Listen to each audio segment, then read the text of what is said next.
What's up, peoples? Back again, episode 10. Cinque, right? Is that Spanish for 10? No. Yes. Cinque. that sounds like some homeless shit. Please let me sleep under your Cinque. That's the new game. That's the new man. game shark. Cinque. Yo, and I gotta change my banner too. This is crazy. What's going on, peoples? It's your boy MM2K back again with another one. Oh, and I gotta mute the sound here. There we go. I'm just having all types of technical difficulties today. Peoples. All right. Back again. Episode. Hold on. What is going on? Did you hear the repeat? Yeah, I heard the repeat. Was that coming from you? That was me, man. Oh, okay. All right. Right. I'm here Shetlow ANT. I just wanted to be reminded what episode it was. Hey, look, man. For the listening public, I've been hearing voices all day. You understand? Me and TRS been trying to get the audio together. I was trying to hook it up, and it's just, it's that typical Windows stuff, man. But what's going on, peoples? How's everybody doing? It's your boy MM2K back again with another one with the one, the only TRS Fusion Wolf. What's going on, man? What's going on, man? The Fusion Wolf's here with a whole bunch of gripes for your life. Let's go. Let's go. Let's do this. All right, man.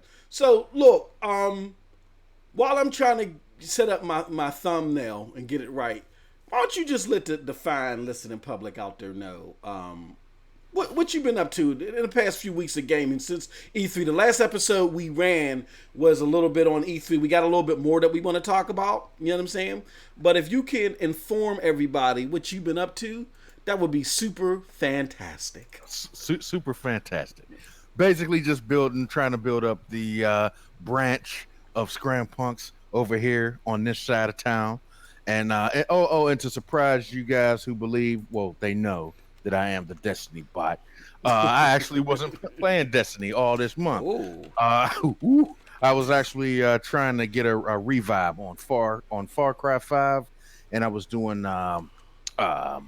Fallout 4. I'm trying to get a good feel of Fallout 4. I'm starting over from the beginning again, and I'm using the cheat mods. So I'm actually enjoying the story now even better with the cheat mods. I'm not no, don't get me wrong. I don't use the ones that make me invincible or nothing like that.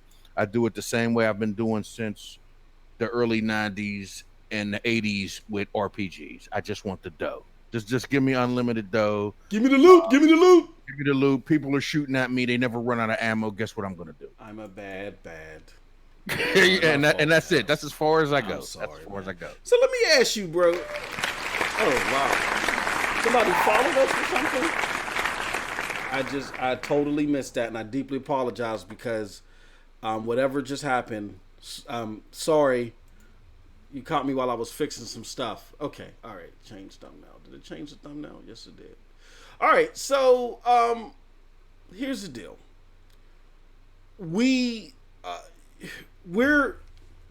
I get into that, let me ask you this.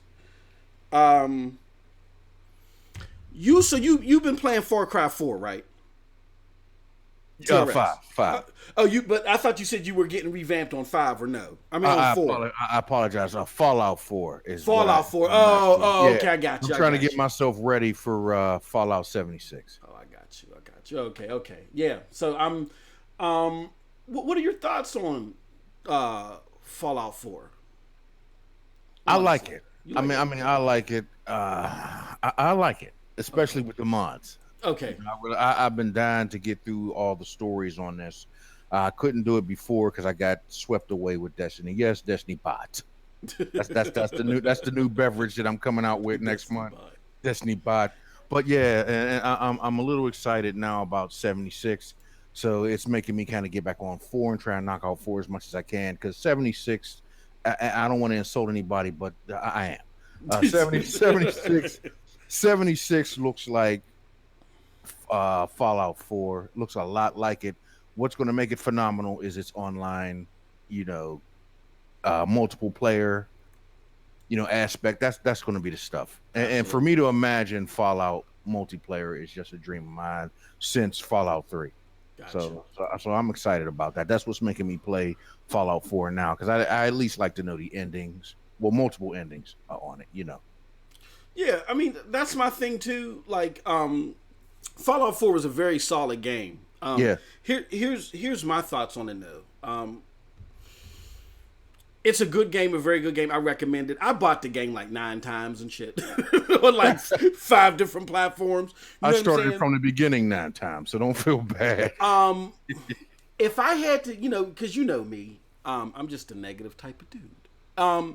If I had to have any gripes with the game, it's that it didn't give me that full sequel feel. You know what I mean? Right. Like it doesn't feel like a full sequel. It feels more like Destiny 3.5 with Minecraft elements. And not saying that's necessarily a bad thing. Don't get me wrong. Hear me out. Hear a brother out. I just it serves another issue that I'm having this generation, and you let me know how you feel, TRS, before we start jumping into these subjects. That this is the generation of the polygons and compute units. And before you jump out of your seat, TRS, I know you've been telling me, MM2K, you've been a graphics whore. It's all about, the gameplay experience. And I'm like, you gotta get the Xbox One X and something. Yeah. I know I fell off the wagon. But even a Fallout 4, which is still a fantastic game, we did not see the innovation that we saw that Fallout 3 presented last generation. You know what I mean?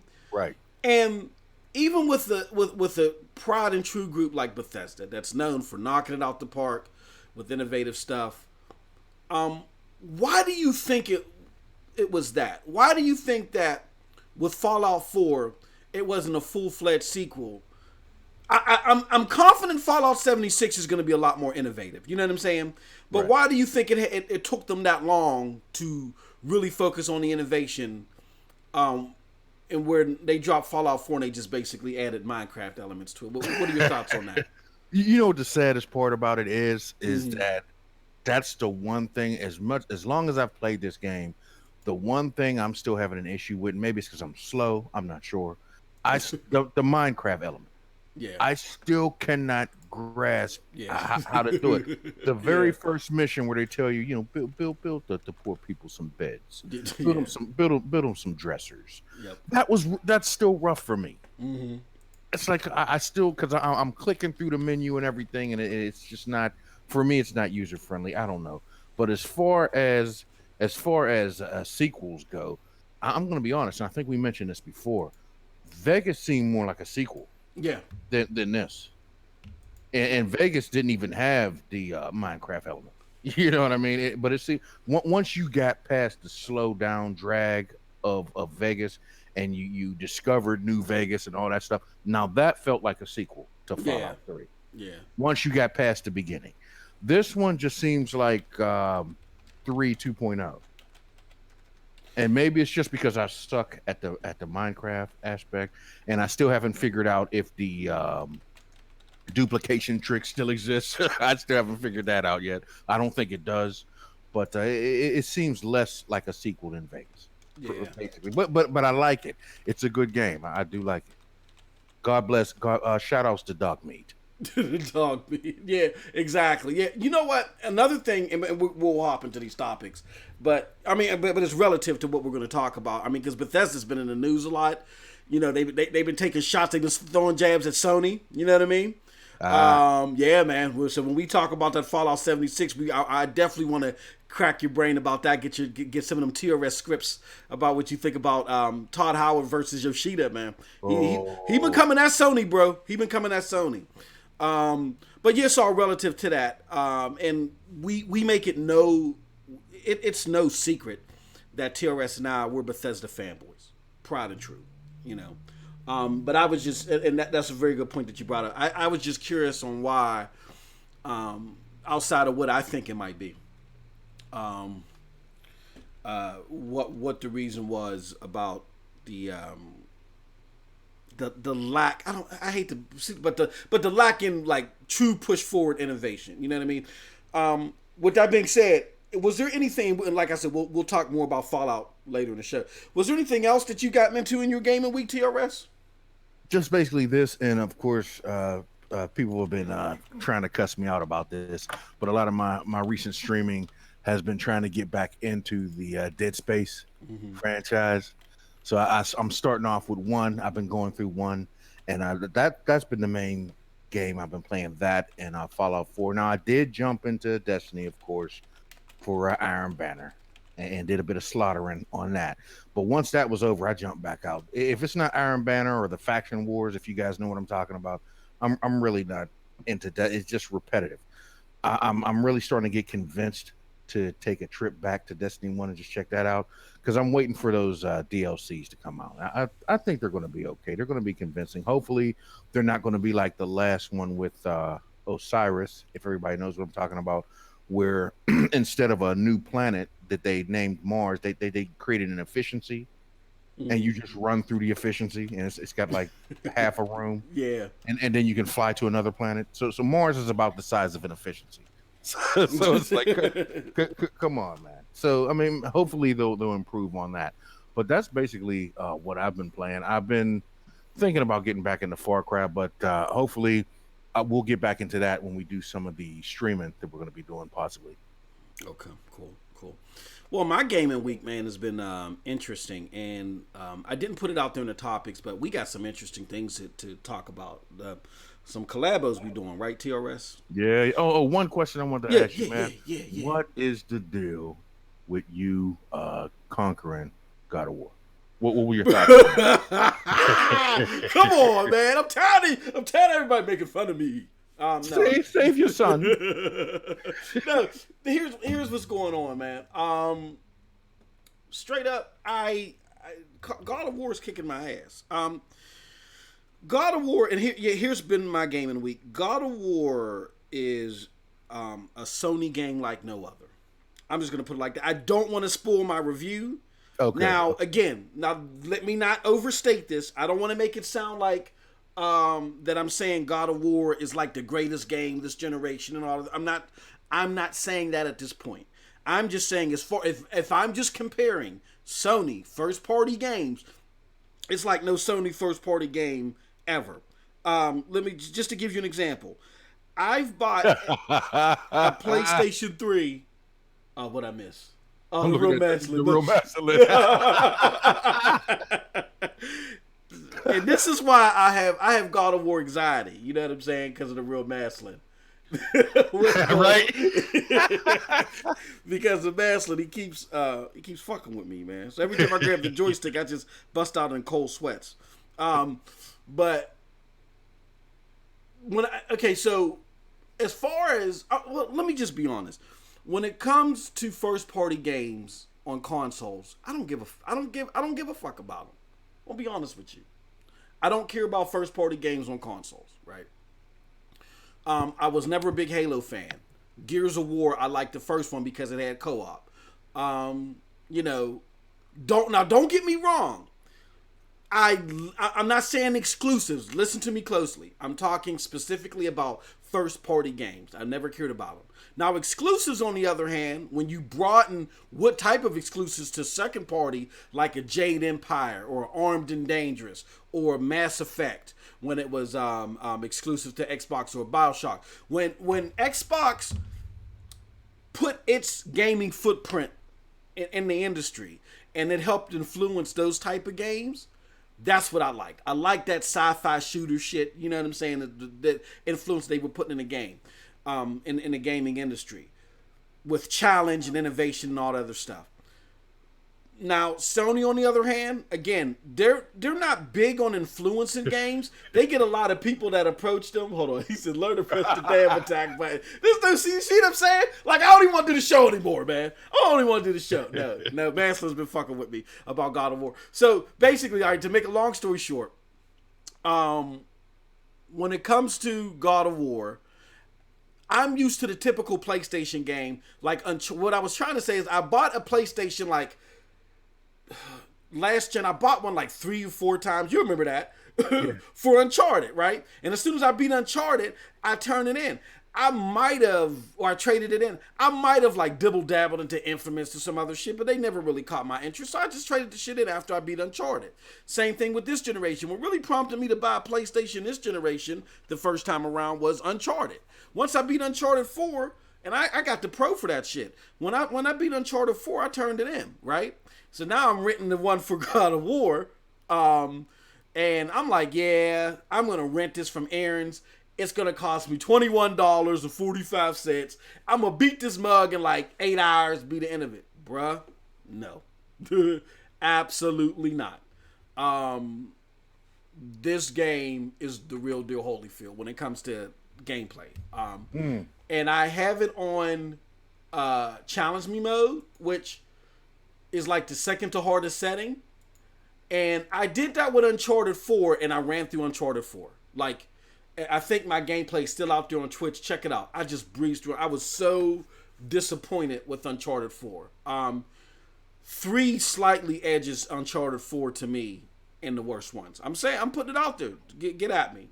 Uncharted 4 is the second worst one. 2 is the best. 1 is, if I had to rank them, it would be from 1 to 4. It would be 2, 1, 4, then 3. It's 3 slightly edges 4 out in the worst one. But that's because it was just a climbing simulator. That's all it was. It just jump here, go there, jump there. Nothing. The puzzles weren't challenging. The climbing mechanic wasn't challenging. I think I died maybe a handful of times. On the second to hardest setting, that should not happen. Now, with that being said, God of War, on the other hand, I'm dying a handful of times within 5 minutes. So Santa Monica Studios to me is now the pinnacle of game development when it comes to Sony first party. They've knocked Naughty Dog out of the water. We're gonna see what this Last of Us brings us, but until that comes to fruition, Santa Monica is the studio to beat over there in the Sony first party. So with that being said, I can't conquer this thing. I want to just put it on normal so I can just hurry up and get it done, but I feel like that'll cheapen the experience. So I'm still struggling with that. Secondly, I've been doing some PC gaming. I went and came across the cool deal where I came across the original Prey and the Prey reboot for a total of $12 on PC. So I'm going to be playing both of those. I started with both of them. But more into the original Prey. The original Prey is the shit. I love the original Prey. The original Prey is, man, they just don't make games like that no more, man. They don't do it. And that's just last generation. You think I'm talking about the 80s or something like that. Before we go any further, I have to pay attention to my bully, the real Maslin. He says, long story short, most don't like no games because he is the pinnacle of garbage juice at everything not named tic-tac-toe. Thank you, Maslin. I'm getting closer to slitting my wrist. Thank you very much. I appreciate that. And yeah, I was doing one of my streams, man. This dude was giving it to me in the chat, man. But that's my brother, real Maslin, and we're gonna when I do my so before I go any further, let me stop talking a little bit. TRS and I well, let me provide a little bit backdrop. We are going to start streaming on both of our channels.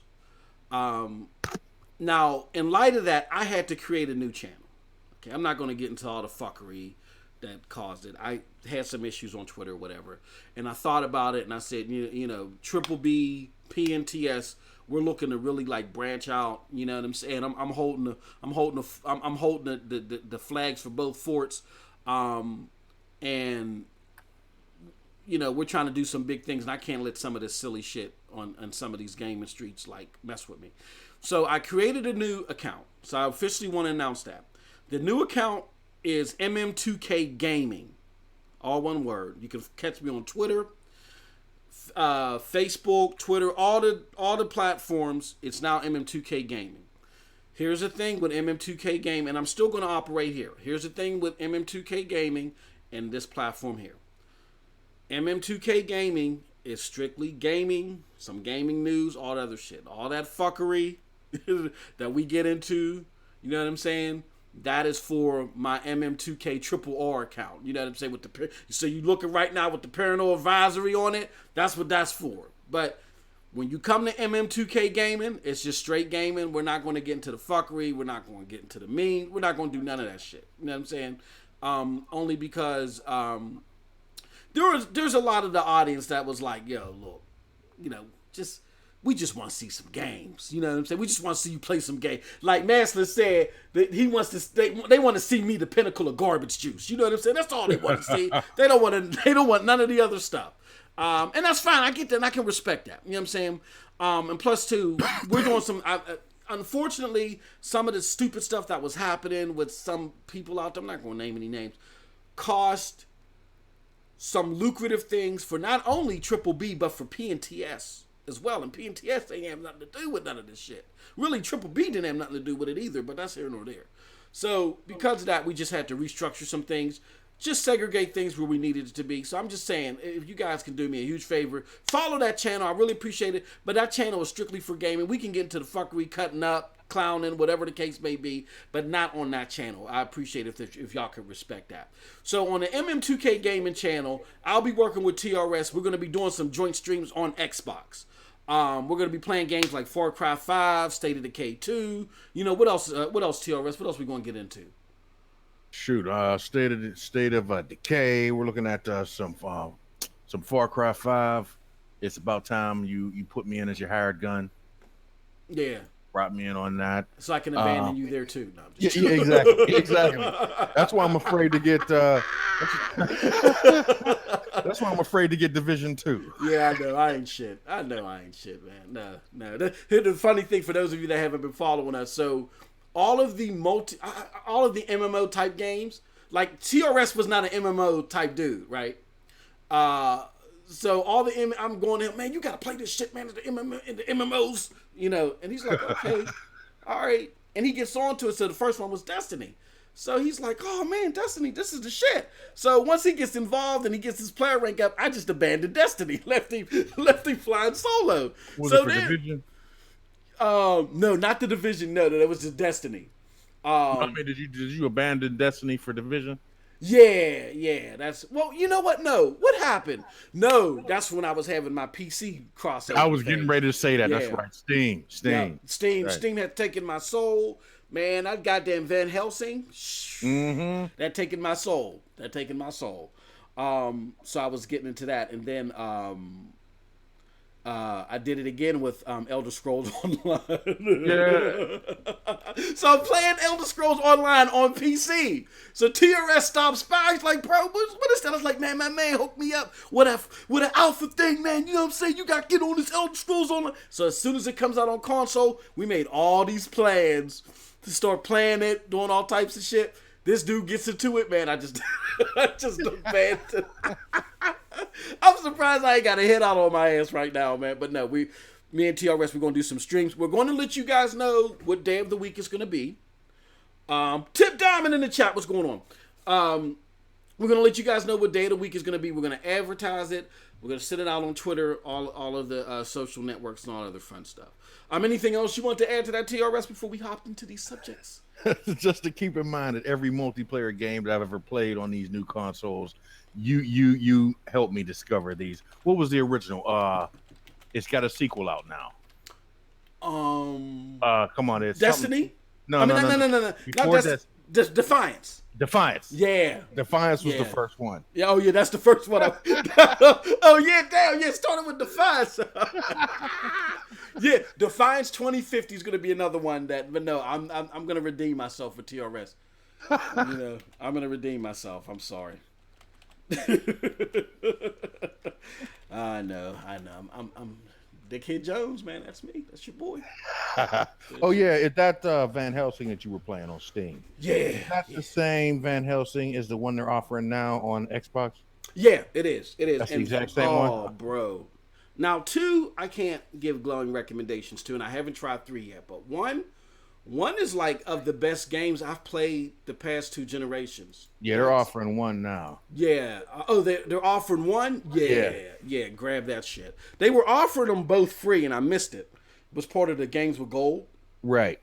And I missed it. Let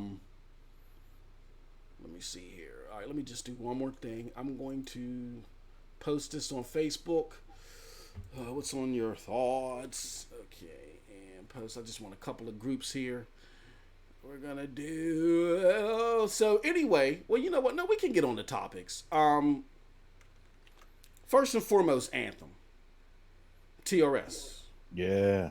Did you see that 20-minute gameplay reel? Yes, of I Anthem? did. I liked it. All right, you like to can you provide us some details on what captured? It sounded like it captured your soul, man. Not exactly. No, Not exactly. okay. I did see some things. It looks like a game. It looks like a prototype. Okay. Right now, it has that beta feel to it right Okay, now. You yeah. know what I mean? Uh-huh. I can see a lot coming out of that. I watched the entire video. I would play it. I would get into it definitely. But if it still kind of felt like a beta, like there's so much more they could do since you've been making us wait this long. Yeah. There's so much more you could do as far as the gameplay.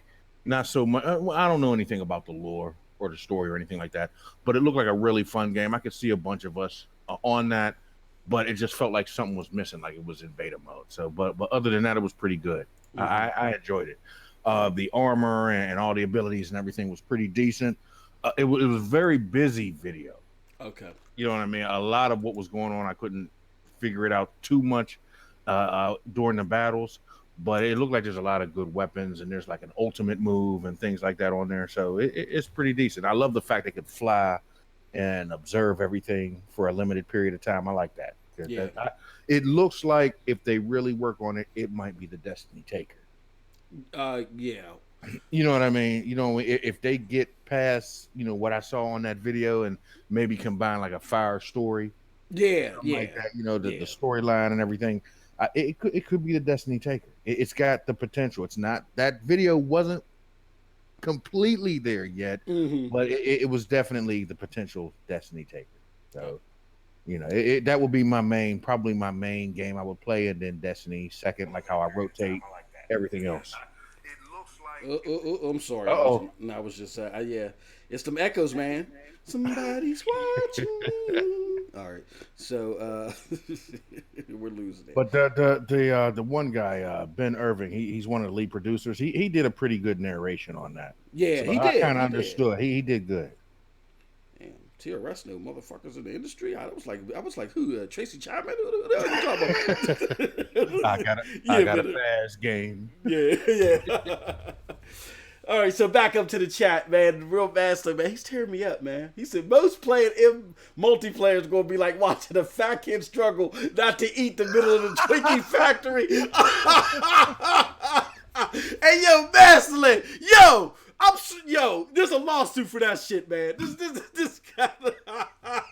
Hey, look, man. Speaking of lawyers and all that, I think that all three of us should get together one day because eventually we're going to be doing like shirts and hats and stuff like that. And I need to get with the real masculine and kind of discuss what we can do to get garbage juice as an actual drink. You know what I mean? So I'm gonna be the mug. I'm gonna be the mug on Pluto TV advertising garbage juice. That's horrible, man. No, Maslin, he doesn't even know this yet, but I don't like his dumb ass, so I just throw shit at him anyway. Maslin is gonna be one of our next guests. I had well, I'm not gonna say anymore. He's either going to be our next guest or the second to next guest. He didn't know that, but he better clear his schedule. All Maslin does is go, look, I don't know what Maslin does at work, right? All I know is that he travels around the world and he fires people and shit. So I don't know if he's a fire for hire. He just goes around. He goes to people's jobs on bring your child to work day and shit, and he just fires them and shit. With their kids there. The real Maslin said, I got you, TRS. Yeah, we definitely got to promote that garbage juice, man. Put Mighty Moses' face on the cover of that bad boy, man. With a Kool-Aid smile. That'll be awesome. Oh, man. Oh, y'all gonna have me going through Project Walls like the Kool-Aid man and shit with garbage juice. Who you think he's gonna do the commercial, man? You gotta do the commercial. I know, man. Damn, I get no love. So, all right. So, now that we're done with that abuse, and big ups to the people, everybody joining the chat, and my man Tip Diamond, man. Tip Diamond always with the positivity, man. Big ups to my man Tip Diamond. So, anyway, Damn, and I got this. Damn, the chat looks funny as hell. Let me just say this about about Anthem. I was, I don't want to sound like a little whiny little, whatever, but it is what it is. The concept of Anthem really had me enthralled, right? At first. Because I was a Destiny fan. I was the fan of the first Destiny. So therefore, because I was a fan of the first Destiny, I wanted to get involved with more games that fit that nature. That's why I was so big on the Division. When I saw that it was a third-person game of that nature, and you're going in buildings and you're doing all types, and I love Ubisoft games, so the fact that you're taking like a third-person Ubisoft game, like a Tom Clancy type game, and you're making it into this MMO open world style, it really caught my attention and it really grabbed me, right? And the Division wasn't everything that I expected it to be at the beginning. However, over time, it's provided a lot of content, and I'm just hoping that with the Division 2, that they really make it epic. You know what I mean? Like, I see a lot of, this is just me whiny about E3. I wasn't that impressed with this E3, first and foremost. Let's just get into it. I wasn't that impressed with this E3. I like what Bethesda did. I like Ubisoft's conference. I even liked that new game by oh shit, I forgot the people that made is it Captain Spirit? No, there's a game called Storm. no, not Captain. No, man, come on, man. We'll do that. We'll do that Hugby shit here, man. No, no, it's Insomniac. Insomniac has this VR game called Stormland. You know what I mean? And it's all about innovation. It's an open world VR game. Oh yeah, yeah. It looks dope, man. You gotta check it out. Check it out. And it caught my interest in VR, but then Microsoft said that they're not supporting VR on the Xbox One X anymore. So there goes that with Oculus Rift and shit. So I would have to get it for PC, but whatever. But with that being said, I wasn't that impressed with E3. Because I wasn't that impressed with E3, Anthem was like one of the biggest disappointments in that showcase. And this 20-minute photo reel was supposed to make up for that because they showed a little bit more than they showed us during the showcase. I gotta be honest with you, TRS. It didn't, like, my anticipation for Anthem was like 9.5, 10. After E3, it was bumped down to like 7.5, 8. This 20-minute showing maybe made it a solid 8, which 8 ain't horrible, but that's not, again, in the realm of innovation. And what I feel, it feels like it's going to be playable, like it's going to be solid, but it's not really going to take it to that next level, like you were saying earlier. I like the fact that the scale of it is big. Like, you're in the air and you can go down to the surface and you can even freaking go underwater. That shit looks cool. But as far as the enemy engagement, I just saw flying Defiance people. It just looks like Defiance, but you can fly. You know what I mean? And Defiance is not a bad game, but we've already been there. Like, when are they going to really take this MMO console thing to the next level? You know what I'm saying? What are your thoughts on that? Defiance. Defiance. Yeah, that's what Anthem is. But before we get into that, I am now getting abused even more. So the real master in the chat says MM2K presents garbage juice in a variety of flavors. Project Green garbage can, Suburb Blue at the curb. And for those of you who want something a little lighter, we have recycling bin.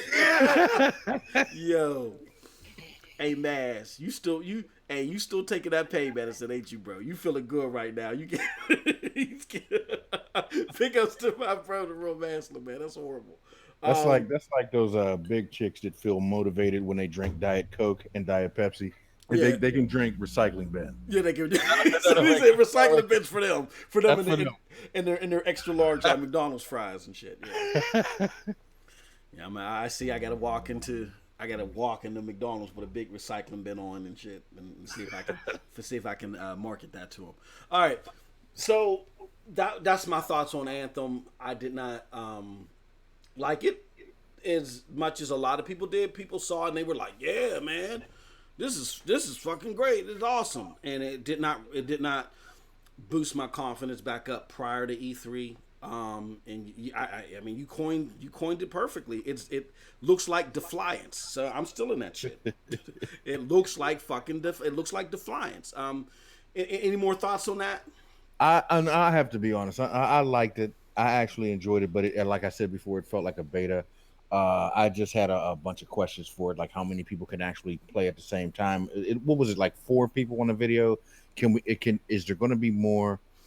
To make a long story short, it's not that Soul Taker that we're looking for. Yeah, absolutely. That's what I was trying to say. Could be. That's it why could be. When I watched that, it felt like I was watching a beta. That's Yeah. what I'm saying. When it's a finished product, it might be the Soul Taker. I mean, look who's creating it.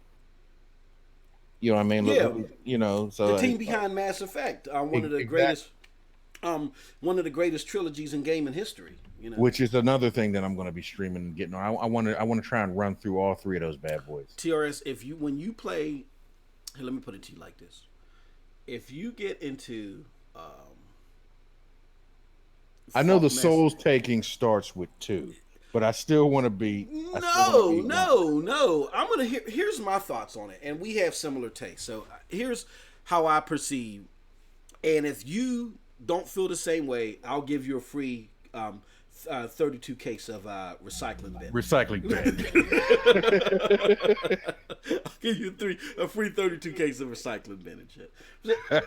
So the first one again is the least polished one, but it's still fun. You know what I'm saying? It's still, it was fun. Yeah, it's still raw. You know what I mean? It's raw and it's hungry. You know what I'm saying? And it has the word lost me. It has a lot of aspiration in it. So the first one was fun.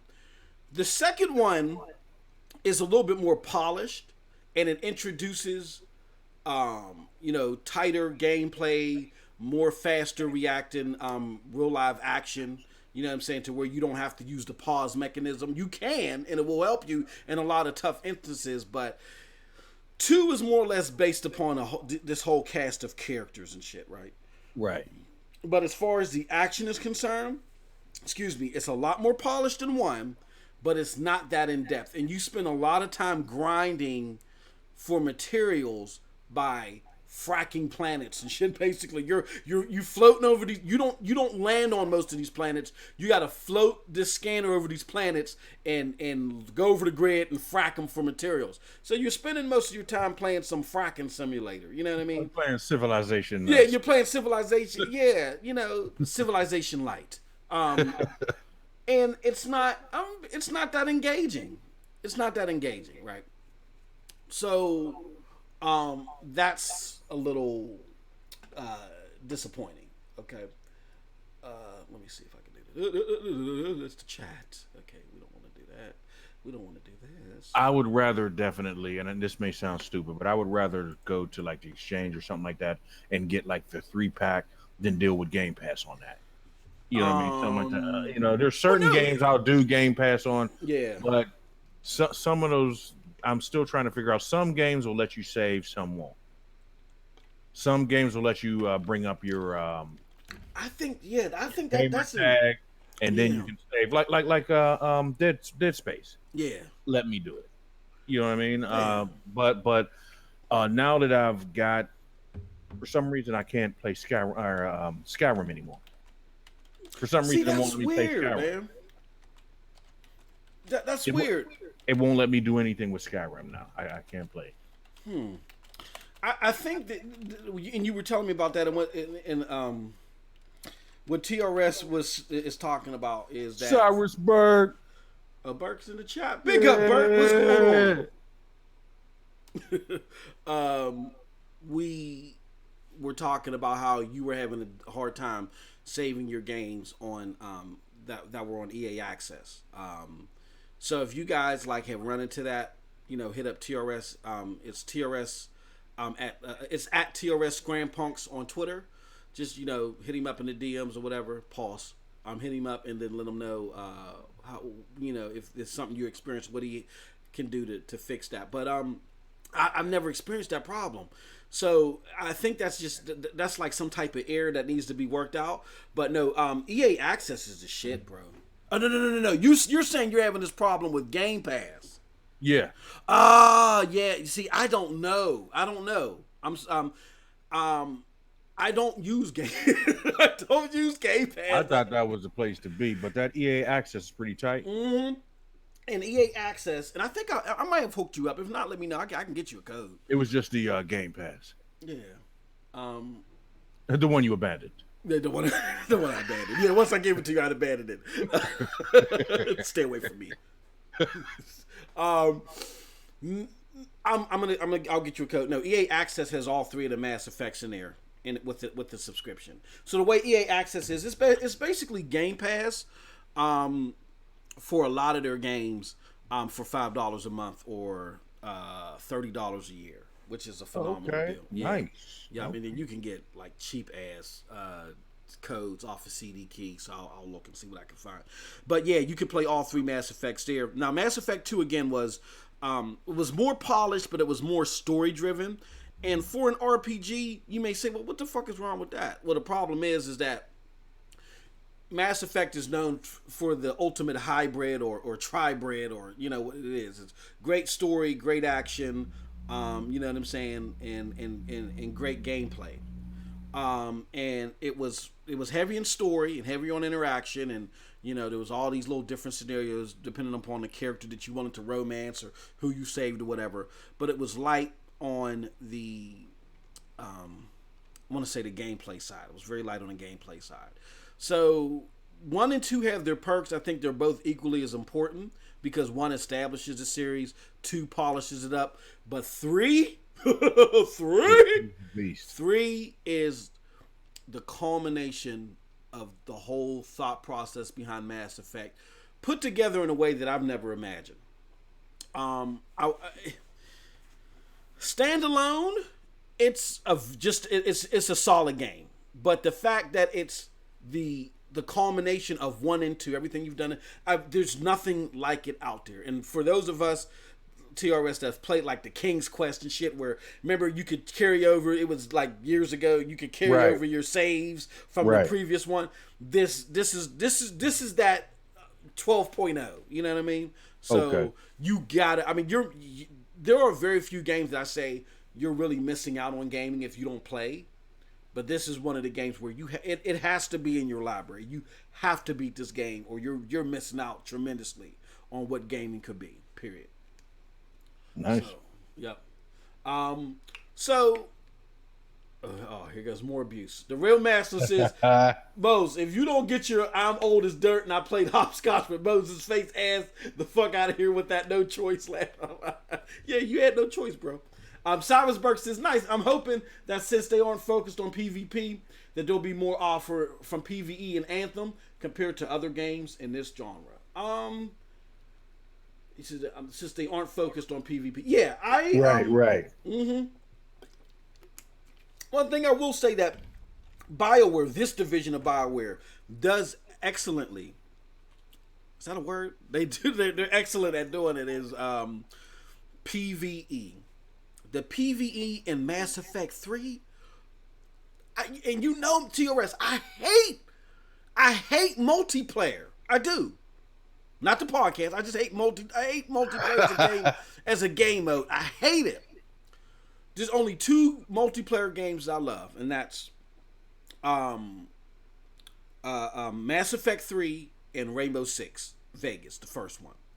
Okay. But Mass Effect 3's multiplayer, because it's more it's PvE, but it has a PvP element because you're trying to outdo your comrades in points, because the more points you get each round, the better your gear will be opposed to theirs. You know what I'm saying? So it is a challenge. You can't kill each other, but you're trying to outrank each other. So it has dynamics on both sides. It's excellent.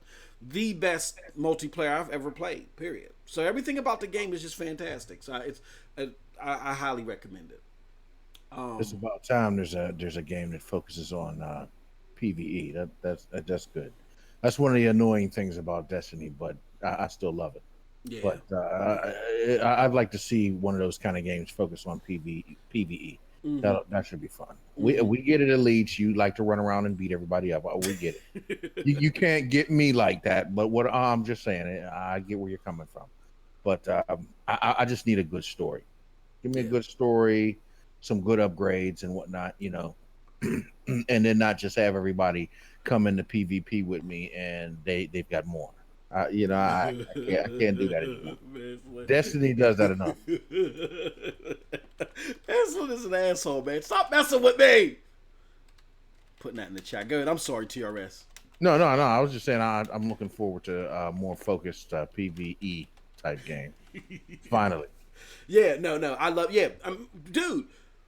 Mass Effect. Let me just give you a short story, and then we're gonna move on. Mass Effect PvE. First was showered in controversy, right? Because remember, which was kind of smart though, they had to they're under the evil umbrella of EA. And EA is not the most righteous publisher out there. Now they still are beat by a mile by Activision. Activision. I was about to ask you. Yeah, Activision beats them motherfuckers by a mile. But with that being said, EA, you know what I'm saying? EA is not the most, noteworthy publisher out there. So in the height of developers and mainly publishers trying to do something about used games. Remember last generation when it was the thing to where if you got a used game and you wanted to play multiplayer, you had to pay an additional $10 because the new game came with the multiplayer code, right? Right. And I was whatever. Whatever. And people gawked at it and gamers turned it down, hence why it no longer exists. So what Mass Effect's remedy to that was, not only did they have you pay the $10, but people could have said, you know what, forget it. I just won't play the multiplayer. I don't buy Mass Effect for multiplayer. What they did is they forced you to play the multiplayer, because if you don't play the multiplayer, you won't have the possibility of seeing all the endings. What happens is, in the multiplayer, by you playing multiplayer in Mass Effect 3, you gain all what they call them world points or something like that. And the higher your world points, the higher you increase your luck in the game. And the higher you increase your luck in the game, the more likely it is that you can see all of the endings. So of course, if you're playing an RPG, your goal is to have a variety of endings to your liking, right? Right. So they force you to play the multiplayer, because if you don't play the multiplayer, the only ending that you're going to get is where pretty much everybody dies but you. And you don't want that, of course. If you got these characters that you've been playing with for the most part for 2 to 3 games, you want to save as many as possible. And the only way to do that is to play the multiplayer. So that was ingenious, but it looked real shitty, right? Until you played the multiplayer. So I got far in the single player game, and I'm like, fuck, I can't go too far because my world points ain't but so high. Man, this is bullshit. So I started playing the multiplayer. Like, this is bullshit. They're making me play this multiplayer. Bro, I started playing that multiplayer. I did not touch the single player again for 6 months. I played nothing but multiplayer. Completely forgot about the single player. And it got so bad, TRS. You know how we laugh at these millennials? And that's right, yeah, me playing soccer with Moses ass. That's right, Maslin. That's how old I am. We laugh at these millennials and these emo gamers about them paying money for, to play online and shit like that. Yeah. Your boy MM2K was so involved in Mass Effect multiplayer that I can say it right now.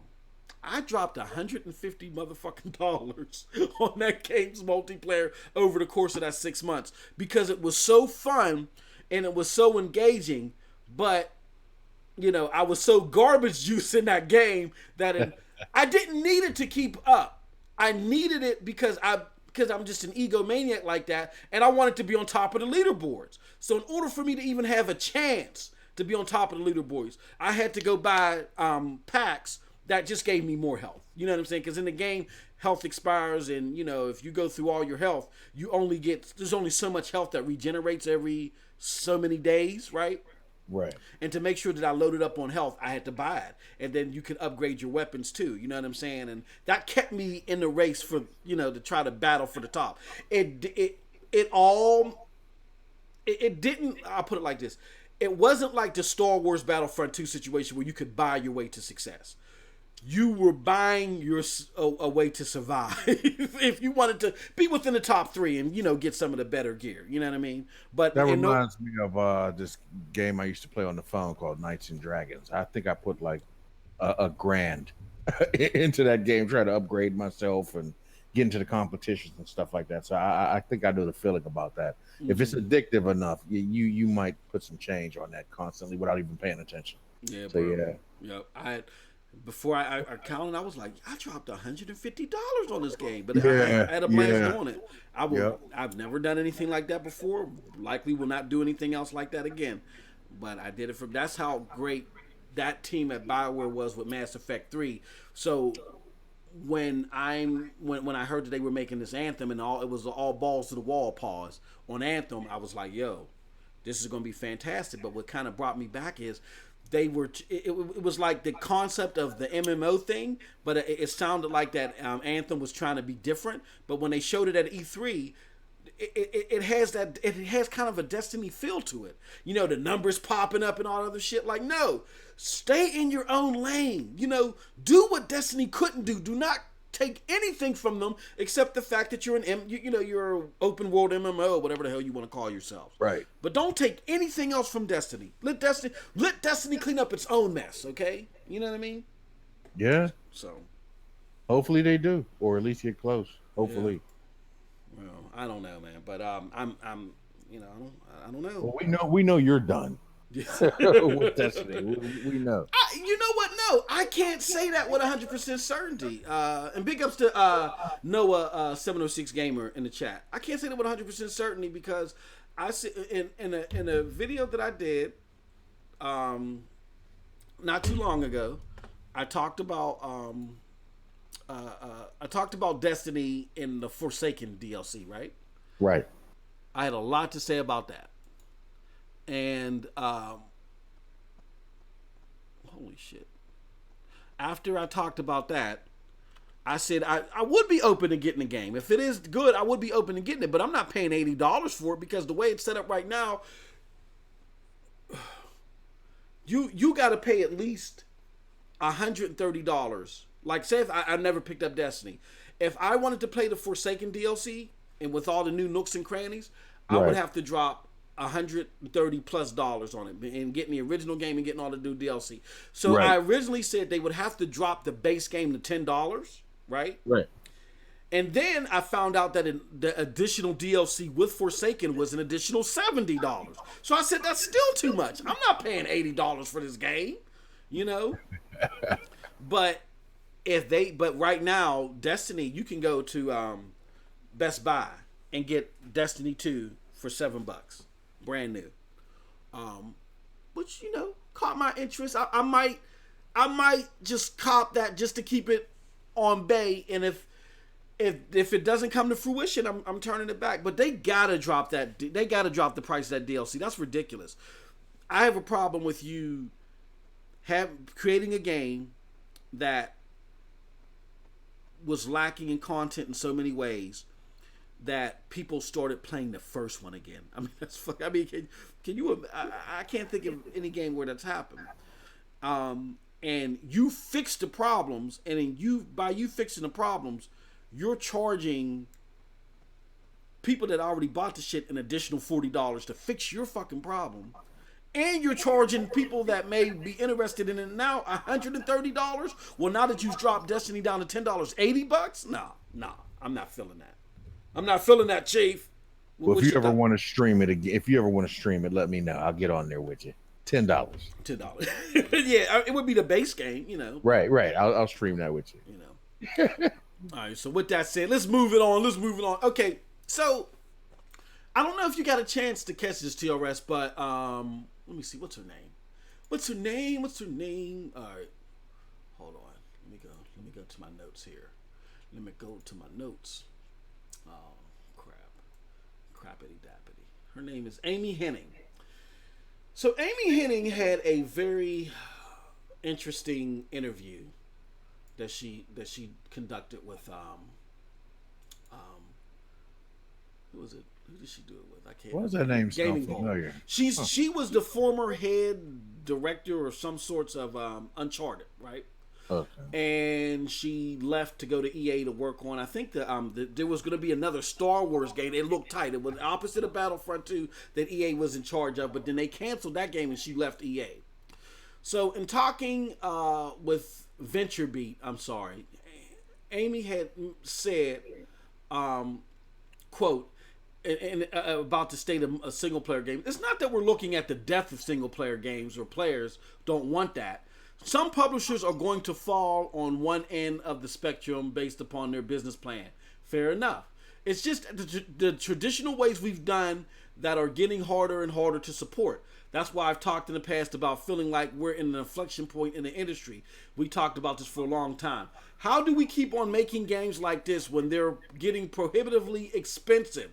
We don't want to break the single player experience, but there's pressure to provide more and more at the same price point games have always been. So basically what she's saying is that games are getting more and more expensive to make. And with that being said, I want everybody, this is where I get into my fuck shit, okay? I'm sorry. But I've been debating people in Twitter, I've been debating people in these YouTube streets that these games are getting more expensive. And people have sent me videos, MM2K, it's not, watch this video from this dumbass from his garage. You know what I'm saying? Explaining with these fake charts why games aren't getting more expensive. They are getting more expensive. Period. That's just common sense. As you're developing more polygons and compute units, you're seeing studios bloat from 50 people to 200 to 250 people. What do you think the people are working for free? Yeah. Do you not understand how, especially in America, now a lot of game developers are independent contractors. Some are not.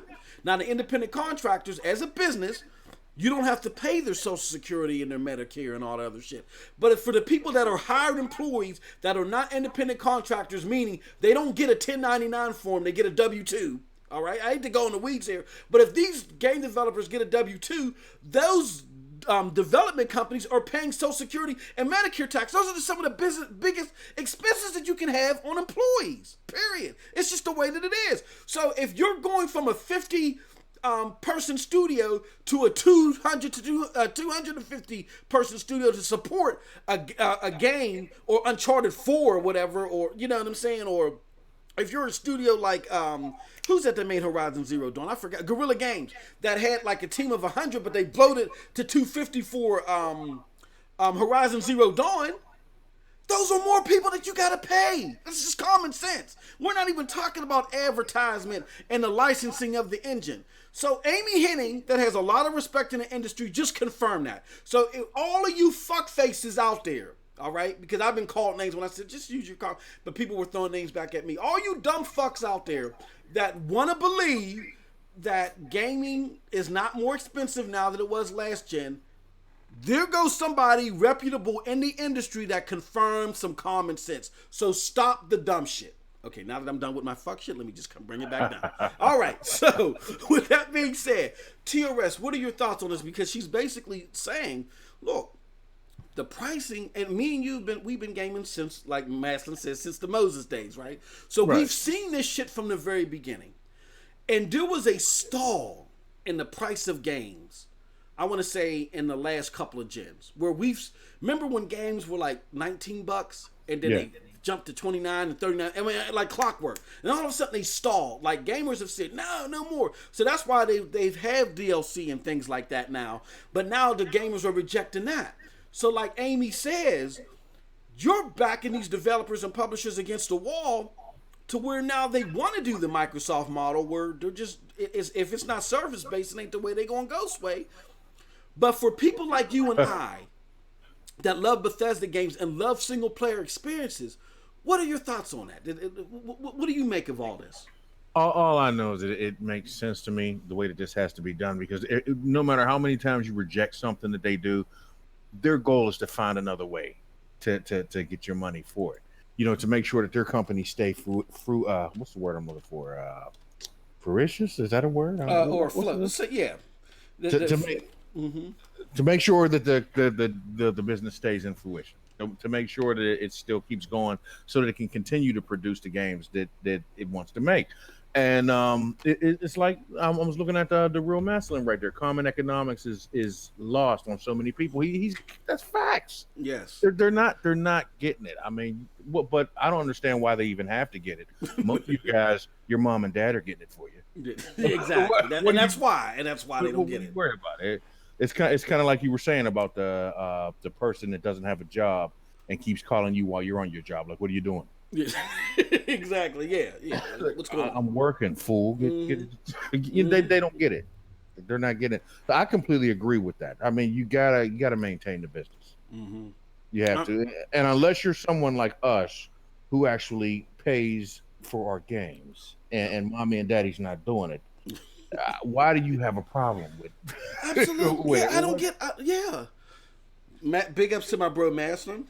When he's not making me want to slip my wrist, he's spitting facts. And me and him were on a podcast where we were arguing. I can't remember who we were talking to, but that's here nor there. We were arguing this with somebody like DLC in general is not evil.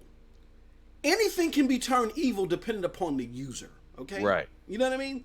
It depends upon how the user uses it. Like for instance, Battlefield or Battlefront 2, the way that DLC was used to where if you wanted to keep up in the game, no, it was a pay-to-win situation. That's horrible. Pay-to-win situations are horrible.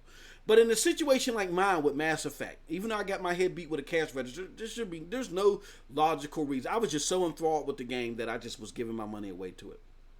But there's no logical reason to explain me giving $150. It really, at the end of the day, it really didn't help me. But I just wanted to do it. That's my choice, and it's not affecting anybody else. It did not really.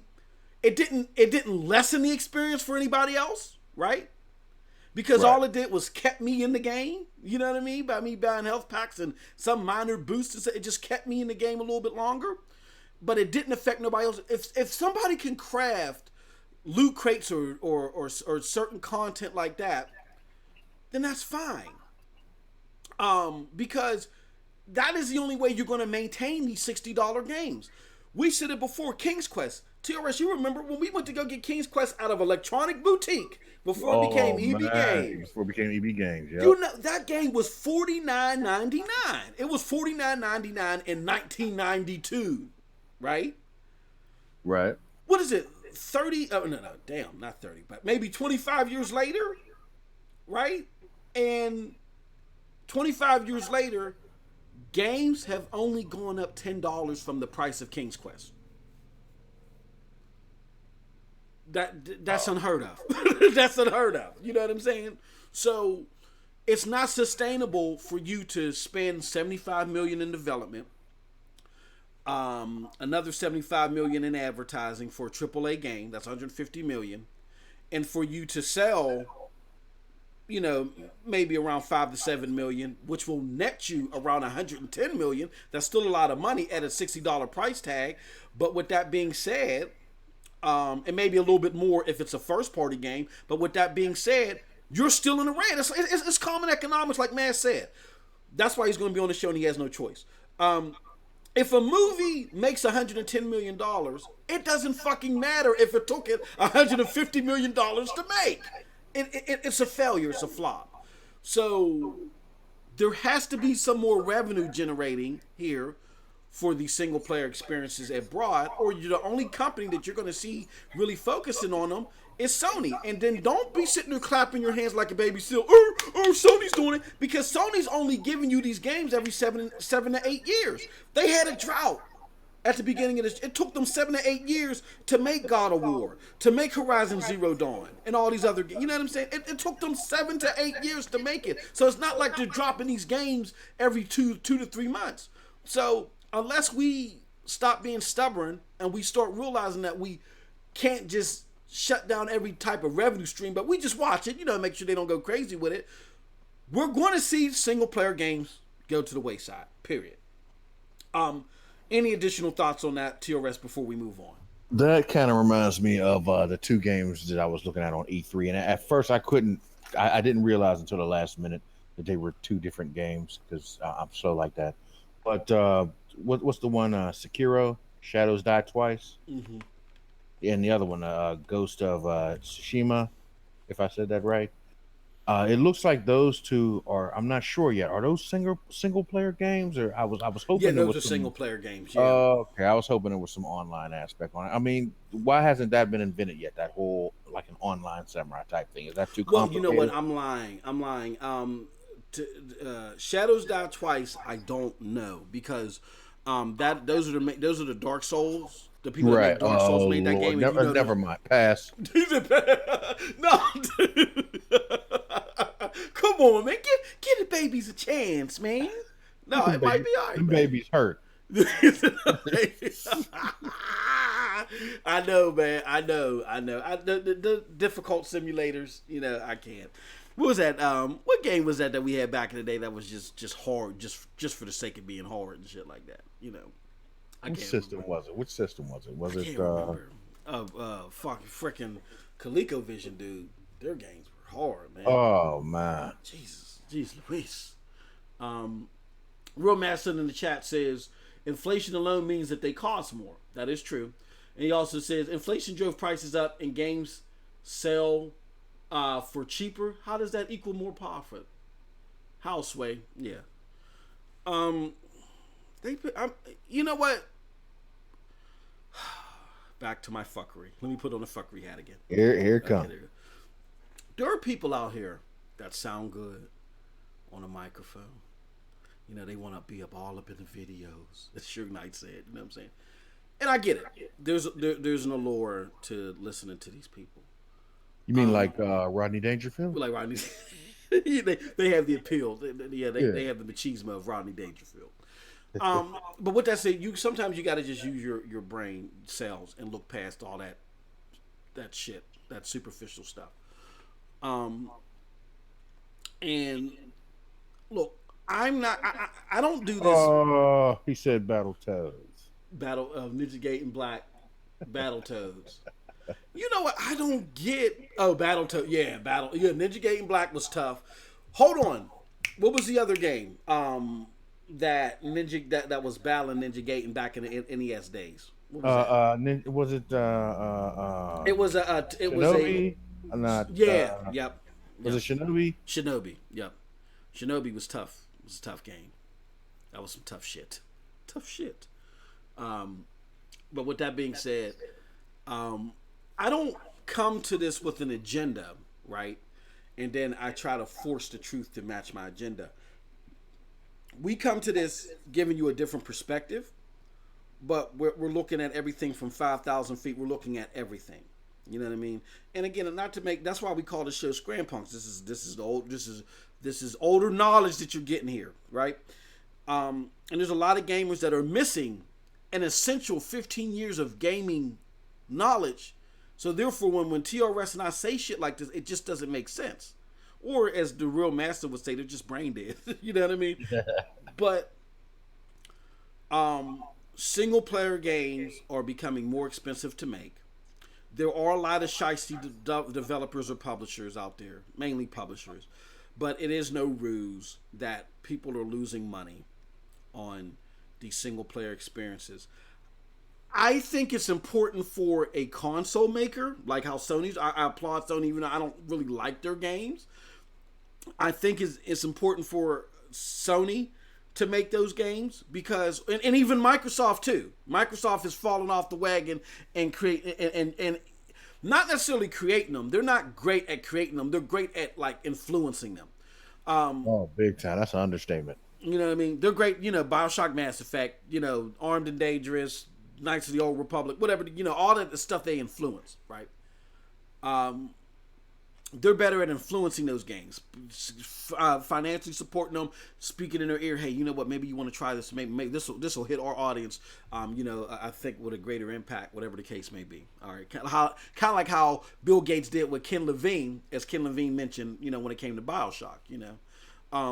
So with that being said, it's important for console makers to have these single player experiences because even though they're now running in a range from 75 million to 150 million to make, when you include the advertising, they do a lot more effective advertising of your console, I think, than just straight advertising alone. Because you can easily spend 150 million just advertising for your console in a single quarter. So instead of just spending that on a bunch of bullshit commercials, why not put that in the hands of some developer and have a game come out of it that can speak volumes for more than just a quarter? You know what I mean? So I think Sony is smart and still invest, and they have to. You know, it's smart and they have to, and it's free. I mean, it kills two birds with one stone. It increases their library and its advertisement. And Microsoft has to understand the same thing. What are your thoughts on that, TRS? I was always curious about that. Like when you said to not so much focus on the advertising as much and focus on giving that kind of capital to a developer.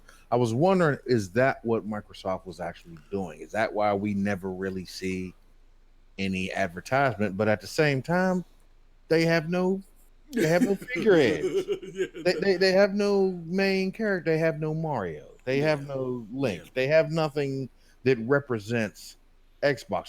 So where's that money going if it's not going towards advertisements? Is it like heroin? I mean, where is it going? Man. I think that they all spent extra money getting the original Lamb Chops play along costumes, and they just cosplaying them by themselves in Redmond. Because I have a new hashtag. I'm still in defiance from you, but you're not allowed to steal this from me. This is not my Microsoft. I don't know who these motherfuckers are. This Lamb Chops play along / the Buttercream Gang. Remember the wow. Buttercream Gang ass Microsoft? Yo, I don't know where these bugs came from, man. Look. Sea of Thieves, man. That's all I gotta say. Sea of Thieves. Like, Phil's first baby in charge. And like, don't get me wrong. I know it was started before them. But his baby was Sea of Thieves.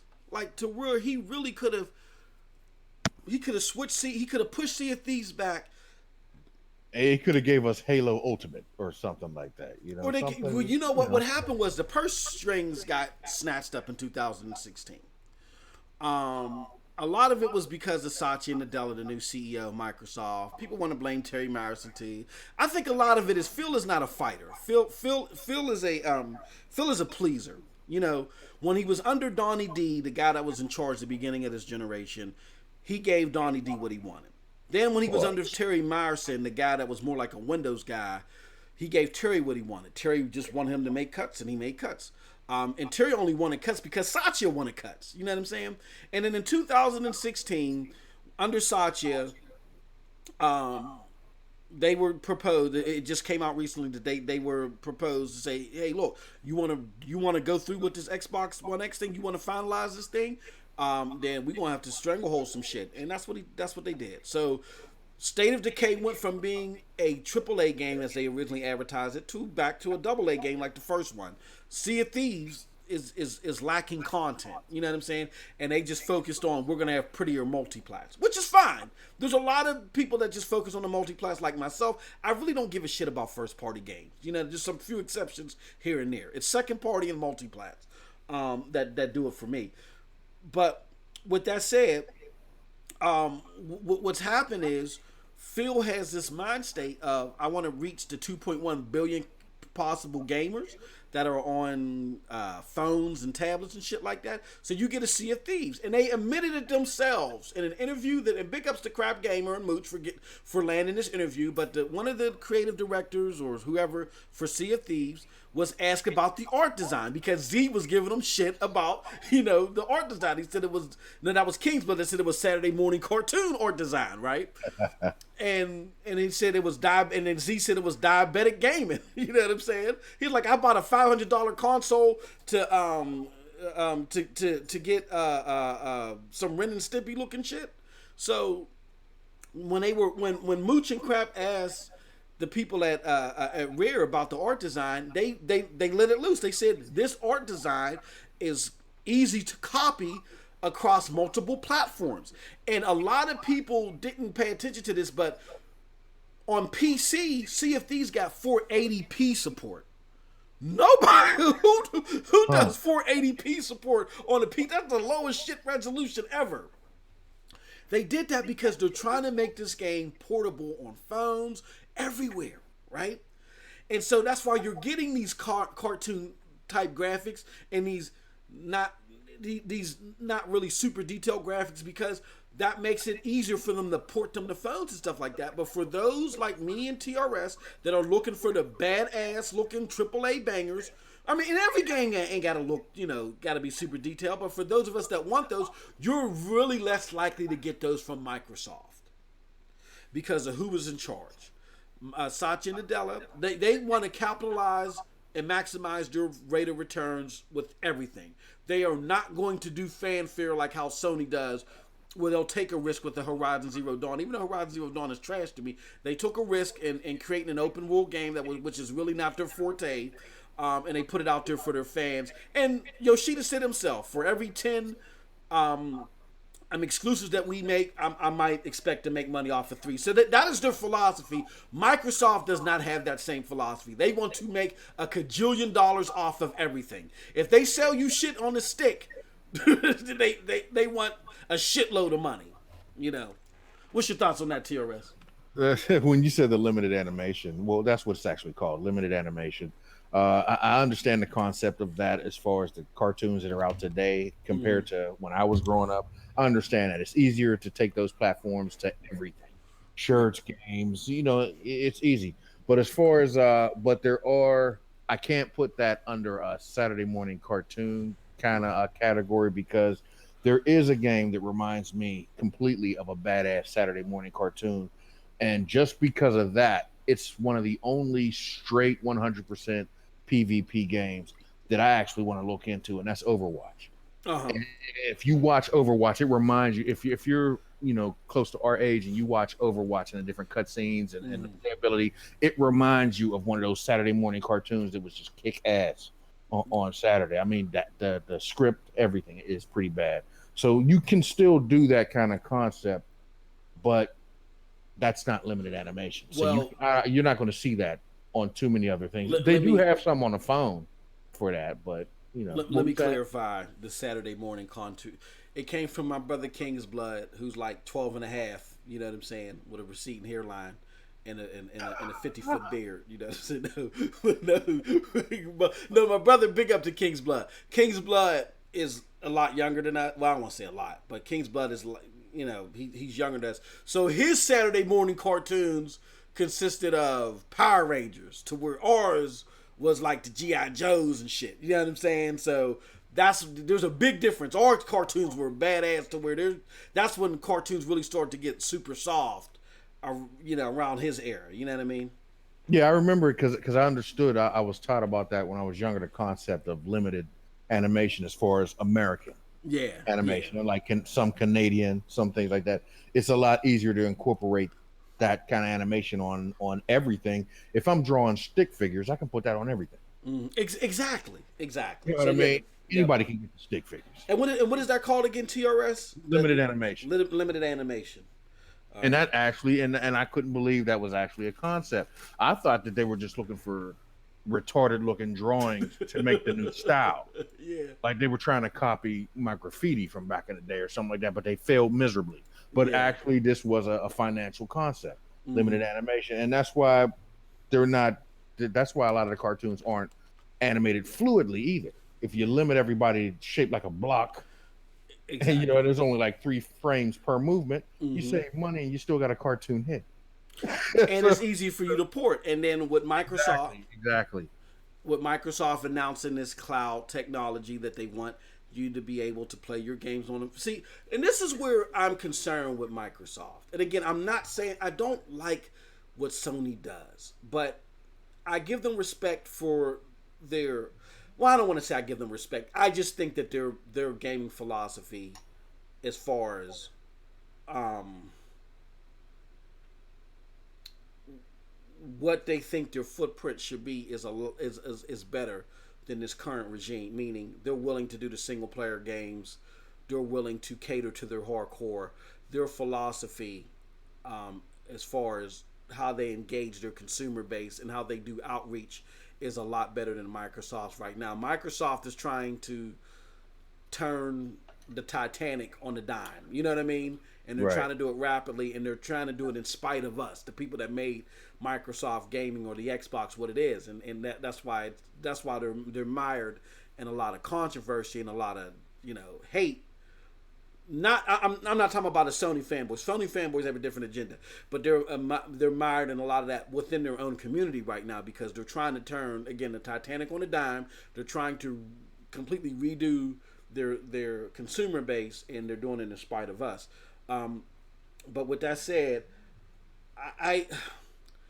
I'm concerned with their approach because when I look at remember on live gaming. Remember I showed that to you. I was like, "Yo, TRS, man, you better get with this PC gaming, man. They're streaming shit." And you just looking at me like I was crazy, like you normally do. I buy an expensive computer and then you abandon it. I said, all right, boss. I spent $2,500. Man, I went back to the Atari. Man, I'm back on ColecoVision. Yeah, man, I'm back on the Atari. Atari. What the hell wrong with you, man? There's this new game, man. Burger time. Yeah, you better get your money back. You better open a super chat. Right? So things like on live, what they were trying to do is they were trying to stream you high fidelity games, and the fidelity they came through on depended upon the type of rig or system they were being streamed to, right?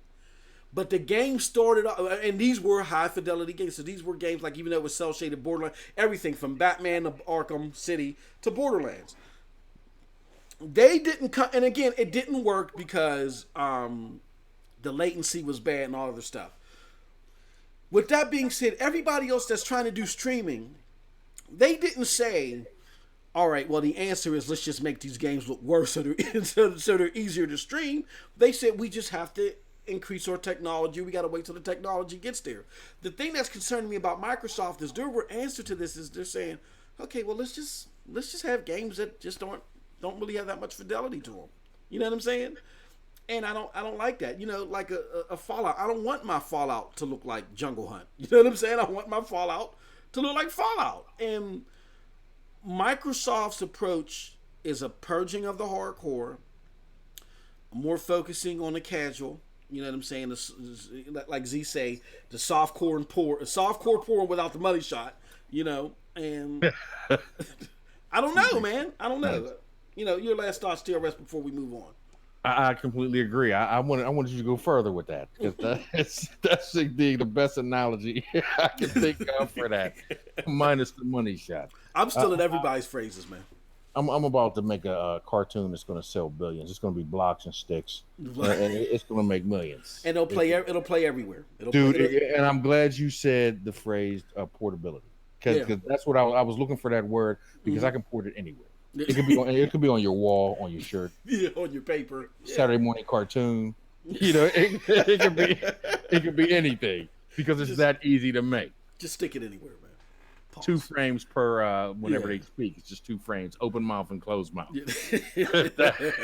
That's it. Like Canada. And it boggles my mind that a $500 billion company, and I don't want to hear this bullshit about, well, the gaming division is separate from the computer division, and it's 2 different. Look, let me explain something to you. Now you have releases for the Xbox releasing simultaneously with the PC releases. And everything is dependent upon this goddamn cloud. There's this new application called Microsoft Enlight or something like that, where they basically given up on making Microsoft phones. What they've said is we're going to create a GUI, a graphic user interface for Android. It came out in their July update. Now I downloaded it and I'm using it and I'm testing it out, and so far it's not bad. I mean, it has some stall issues with it, but that update came out with the same time that you're having some other connectivity updates that release on the Xbox. This is not a coincidence. You're going to see this technology on the Xbox So they can start porting your games to your phone because you can now remote in. You can now send when you're like, the way it works is if you're looking for something on your phone and you're like, hold on, I want this to be on my computer. You can now just send it to your computer remotely. And just like that.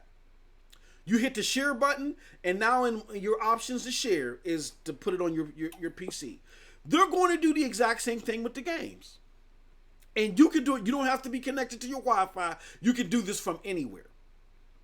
So they're releasing they're bringing out the releases simultaneously for the PC and the games and for Xbox because they're working together. All right. So that technology isn't there by accident, and there's a reason why they talked about this cloud technology, several months ago. So with that being said, everything's conjoined. It's just one group of people is focusing on games, another group of people are focusing on a computer. They all have a $500 billion war chest to them, and I don't understand why the answer for Microsoft, the richest, Microsoft is now considered more lucrative than ABC Company, aka Google. They a couple of months ago, this slipped over everybody's radar. Not a couple of months ago, last month during E3, it was released that Microsoft is now considered more lucrative and more valuable than Google. Who would have ever thought that shit? So you're telling me the company that is more lucrative and more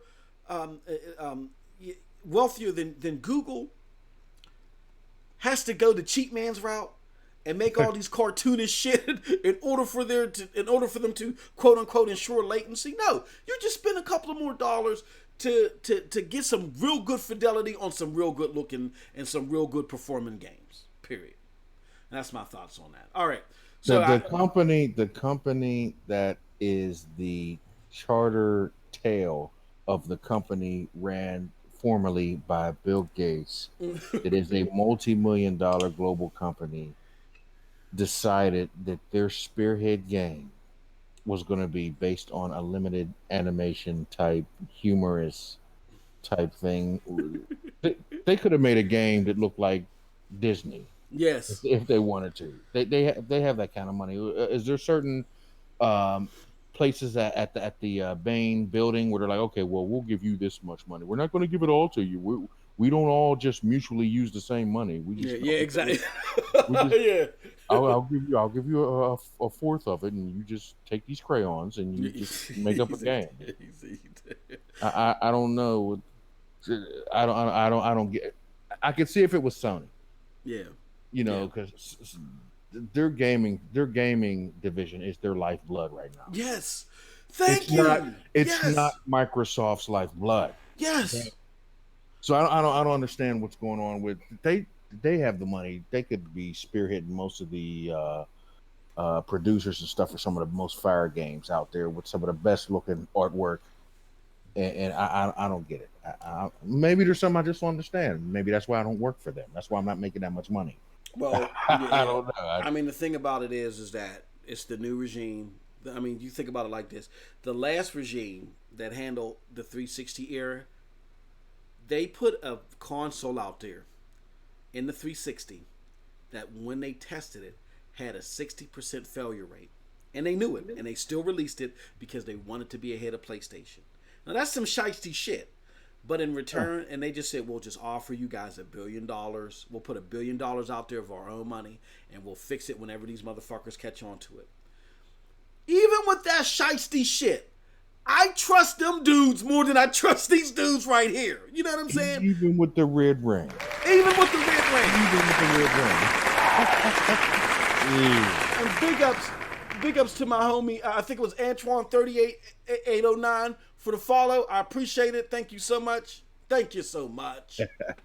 But yeah, I trust them more than I trust this new regime. Because this new regime, even though they're not putting out, even though they're getting beat 2.5 to 1 in output of games sold, and just being put out there all together. It was Ant-Man 3809. Thank you for following the channel. I really appreciate it. We both do. Absolutely. Even though they've done that, um, even though they're being outdone 2.5 to 1 by Sony, they're not down 2.5 to 1 in revenue. TRS, like I think in the last report fiscal quarter, Sony had brought in 6 million, and Microsoft I think brought in 3.9 million. Now, if you're down 2.5 to 1, Sony should have. I mean, Sony's gaming division should have brought in not million. Sony's gaming division should have brought in 6 billion, and your gaming division should have brought in what 2.5 billion. You're still bringing in 4 billion to their 6 billion. So your rate of return is high. It's higher than it's ever been for the simple fact that even though you're getting drugged by Sony, it's higher than it's ever been. Microsoft's stock price went up 230% since Satya Nadella's taken over. They're making fist over dollar. Why are we seeing games like Sea of Thieves? Have you actually got a chance to play it? I have. Is it really in lowbrow murder mode? Is it worthy of the celebrity roast? Oh, excuse me. Absolutely. Here's the thing. Here's why Sea of Thieves exists, and I did not understand this until I got into PC gaming hard again. Pause. Until I got into it heavy. Satya, what's his name? Phil Spencer and Mike Ybarra are big time, and Mike Ybarra is a VP at Microsoft, right. At Xbox. They're big time PC guys. That's and big ups to Mike Ybarra for having PUBG catch his eye and him bringing it to Xbox. That was a big thing. I think they failed to capitalize on it the way that they should have. They should have worked with them more and more, made some more investments to try to get a hold of that company altogether, buy out Tencent. Tencent is a Chinese gaming company that I think owns 10% of Bluehole, the company that makes PUBG. They should have just bought them out, took that game, put it under its wing, and got it up to 60 frames per second. And then they could have probably, beat out Fortnite, A little Gooch is about that Fortnite. Watch Oh man, dude, he called me, asked me for $40, man. I told him I'd kick his ass to Kingdom Come. But anyway, yeah. So they're big PC guys, and I could not understand why Sea of Thieves even existed until I realized that Microsoft, or I had to remind myself that these guys are PC guys. So what they're trying to do is, and there's two types of PC guys. There are the PC guys that are like King's Blood. They want to play all the popular games at 1,000 frames per second at ultra settings. You know what I'm saying? Those are those guys. They just want to play the popular games with better fidelity than they can on a console. So there's those PC guys. But there's those other PC guys that like that obscure shit, TRS. You know what I'm saying? Yeah. They don't care about the frame rates and all that shit. They just want to play that weird shit, Pingo Ball and Snappy Chat the Dragon. They want to play that weird shit that is nowhere else. And Mike Ybarra and Phil Spencer remind me of those type of gamers. Not so much Mike Ybarra, but really Phil Spencer. He says that his favorite game from the Xbox catalog is Voodoo Vince. Huh? Really? Okay. All right. That speaks volumes. So Sea of Thieves, even though we dog it on the console, it has a super huge following on PC. It's crazy. Like if you listen to some of these PC game podcasts, the PC community that plays that obscure stuff, the super bomber guy with the toast and the jam, when they play them type of games, they love Sea of Thieves, and that's Phil Spencer's vision. He's trying to make Microsoft's Xbox console synonymous with that type of community, and that's completely it's a switcheroo of epic proportions, and it's sad. It might work for them, but it's sad. But it's something that we can stop if we speak up about it. But that's why Sea of Thieves existed, and yes, it deserves the roasting it gets for the console gamer. And let me just say this before I move on. And this is why this is a problem, this whole strategy with Microsoft. People are saying this is better because Microsoft doesn't necessarily have to sell consoles in order for its platforms to shine. Like for instance, for his games to shine. Like for instance, for as much talk as there was of God of War and Detroit Become Human, guess who won NPD in May? State of Decay 2. A 68 Metacritic game that people said was riddled with bugs, and Microsoft has the worst exclusive lineup. It beat God of War and Detroit Become Human. Both of them. Both of those heavy hitters from PlayStation. So there is a community for this, and yes, this works for Microsoft, but when you look at the console version of State of Decay, it was optimized horribly, and it was piss poor. But it didn't matter because these are PC guys, and the PC version was okay. And it's fine for someone like me who has a PC, a beefy PC. But what if you're a TRS? What if you're a console gamer and you don't have the beefy PC? How is Microsoft's lack of attention for support on the console the way it should be? How does it help them out? It doesn't. And you got to think about it like this. If a company like Bethesda continues to see that there's a lack of support on the console, and then Microsoft is just happy with you having Play Anywhere, and people just say, well, you know, we're going to play the better version on the PC, and there's all this support for the PC, then people like Bethesda are going to say, well, there's not a lot of support on the Xbox console. There's not a lot of multiplats being sold on the console. If Microsoft is going to put even kill focus or a little bit more focus on PC and being connecting to PC and mobile, we already got our Bethesda games on mobile platforms or whatever. We really ain't got to support the Xbox console like that. We ain't even got to release our game on the console. So being an Xbox gamer that can float anywhere isn't great for everybody. It's not good for the console gamer, because unless you have the PC, or unless you want to play on a tablet, or unless you want to play on a super high fidelity phone, if you ain't one of those people and you just want to do your traditional gaming on a console, you're fucked. Because these developers are not going to support the console if there's not a heavy focus on the console. If Microsoft is just fine with saying, hey, look, wherever the console was lacking, so what? We're not really going to focus on that. If you want the better version, just play it on PC.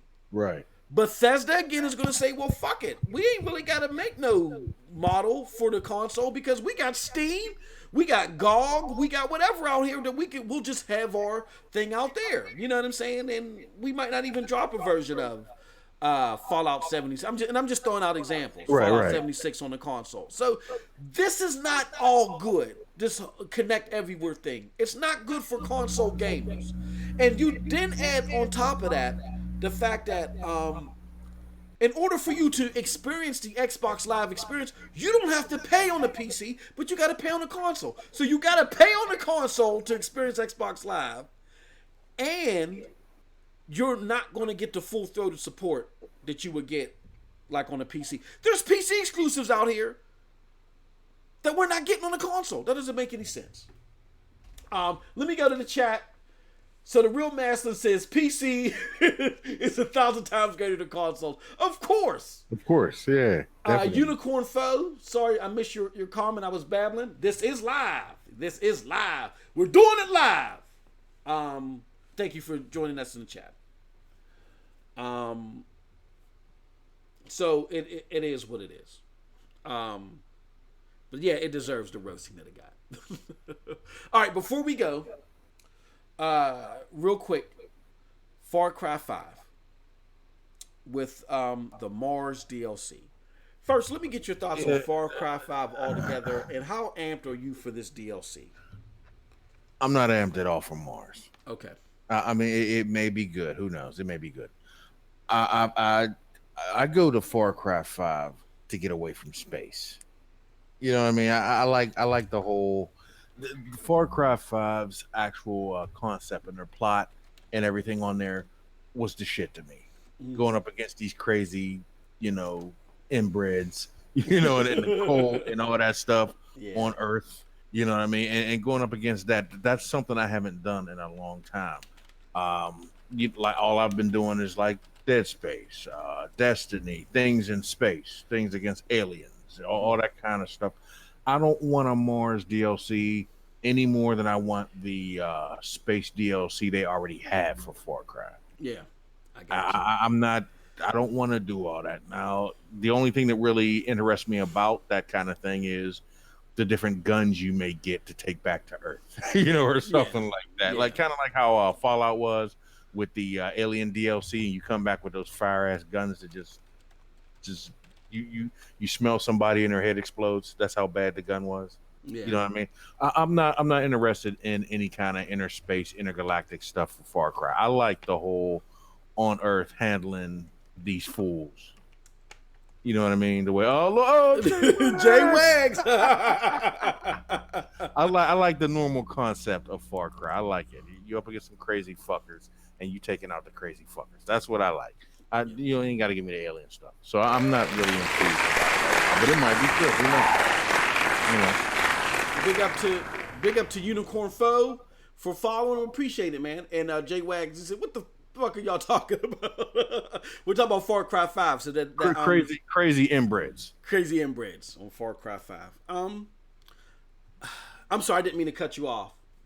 No, that was it. That I was just saying, I'm not very enthused. Hold on, 1 second. Hold on. This speaking of Zygoot, hold on. Let me put him. Hold on. What's up, bro? What's going on? Hey, yo, what's your email so I can call it? I sent you a link. You sent me a link for what I asked you for earlier. I need the email first. You sent it to my email. Yeah, I need the email. Oh, you need my email? Okay, I'll text it to you. All right, I'm live streaming, son. You should be paying attention. You know what I mean? My bad. My bad. Okay. Ladies and gentlemen, the mighty Zygoot. Thank you, sir. He will be Zygoot. We'll give you a quick. You want to talk about your channel? Go ahead. I got you on speaker. Talk about your channel real quick. All right. What? So, it's, Wise Gaming 2K, the junior of MS2K. I'm better than him. He don't like Fortnite or Sea of Thieves, so don't listen to his trash. Yeah, you jerk. He said, "Don't listen to his trash." I love Sea of Thieves and Fortnite and whatever. This fool gonna call me, ask me for $40 for Fortnite. No, that's Junior. That's Wise 2K, the new genius. Wise 2K Gaming. He's coming. He's gonna be doing some live streams, some other stuff for PNTS. So big ups to him. Unicorn Foe in the chat says, "What is the first rated M game you have ever played?" TRS. Damn, you got.